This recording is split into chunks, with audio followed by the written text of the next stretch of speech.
The boy suddenly realized something strange about the famous painting hanging in the art gallery as he turned his head, so he looked closely. To his surprise, he discovered a deviation of 1 nanometer between the hanging rope and the nail on the famous painting. This instantly made him realize the seriousness of the matter. The genuine famous painting, Water Lilies, might have already been swapped, but when he thought about the security level here, he felt he might be overthinking. Yet, just as he was about to leave, he happened to look up and see the skylight overhead, combined with the position where Water Lilies was hung. Jack immediately understood everything. The entire theft process instantly reconstructed itself in his mind. The criminal first used a special tool to cut both sides of the window. Then, they loaded a prepared crossbow to its fullest. Finally, using an infrared sight, they accurately projected an adsorption device above the painting Water Lilies. A false painting slowly passed through the boy's body and, through a 4-claw hook, rotated the real and fake paintings 540 degrees. In this way, the fake painting was left in the art gallery, while the real one fell into the hands of the criminal. The entire process took less than 18 seconds. Thinking of this, he hurriedly found a staff member to explain the situation. Unexpectedly, the other party didn't believe him at all, and even thought Jack was deliberately causing trouble. In the end,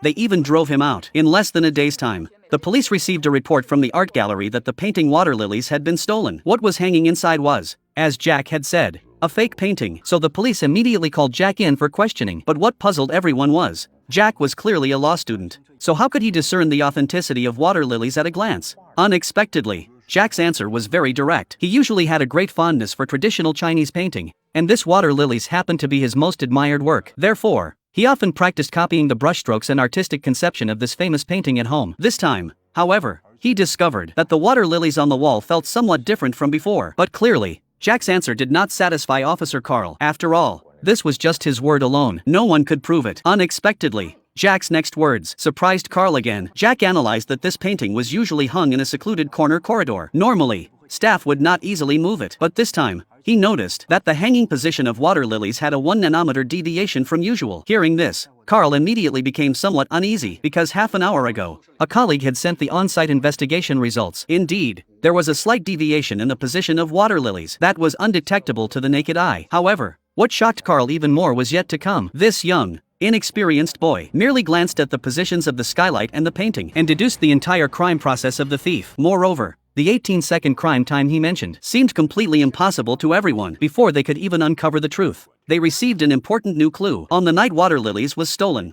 the art gallery had experienced a brief power outage, and the outage lasted exactly 18 seconds. This meant the clues Jack provided were being verified one by one. Thinking of this, Carl suddenly sensed something was wrong. There were only 2 possibilities for Jack to accurately deduce all the crime details. Either he was the thief crying thief, or he definitely had an unusual identity.